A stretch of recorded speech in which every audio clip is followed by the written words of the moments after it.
Le Conseil des ministres dernier vient de rendre une grande joie dans le cœur des Béninois par la décision qui a été sortie. Ce qui a beaucoup mis la joie dans mon cœur, c'est que ce n'est pas au moment des campagnes qu'il a fait cette décision. C'est bel et bien après les élections. Ça veut dire que c'est quelqu'un qui travaille pour le peuple, la nation. Donc, à cet effet, je vais dire que normalement, le gros lot est parti chez les travailleurs, chez les grandes entreprises. Moi, cette pandémie a fait souffrir tout le Bénin. Dans ça a touché tous les secteurs. Même les aimes, c'est à peine qu'on trouve 600 francs par jour. Parce que les gens ne sortaient pas. Parce que c'est un truc qu'ils avaient connu, et cette souffrance. Donc, à cet effet, moi, ce que je vais dire, le reste de ces sous, à part l'électricité, l'eau, à part la subvention de l'électricité et de l'eau, le reste de ces sous-là, je veux qu'on subventionne ça, qu'on mette ça dans les vivres, dans les cultures vivrières. Cette décision, je l'attendais avec beaucoup d'entrain.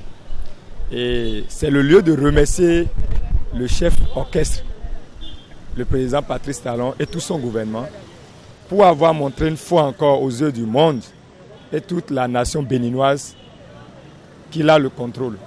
Environ 75 milliards, les Béninois se demandaient les subventions qui venaient là. Ça passait où?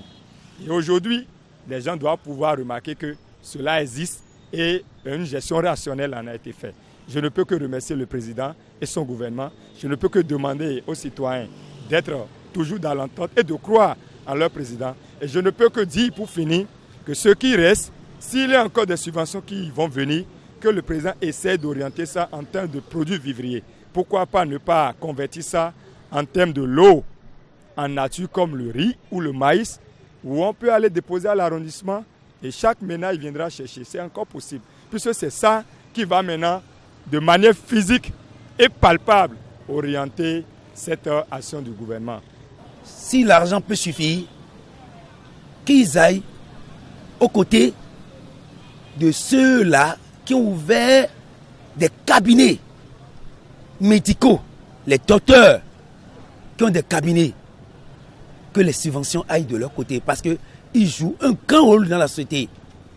Autre chose, les journalistes de la presse écrite, les organes de presse privés, cette subvention n'a qu'à aller aussi vers leur côté parce qu'il n'est pas donné à n'importe qui d'ouvrir un organe de presse qui ne fait pas de publicité ou qui ne jouit pas de des publicités alors qu'il a une masse salariale colossale à supporter.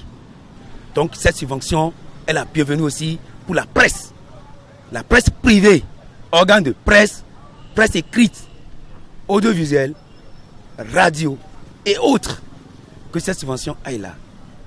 Je ne sais pas si cela peut couvrir toutes les charges. Sinon, je vais dire que cette subvention aussi prenne en compte les émigrants.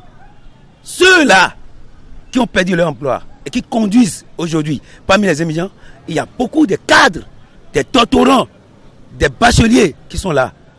Affaire de coronavirus là, vraiment c'est dur, c'est très dur pour nous.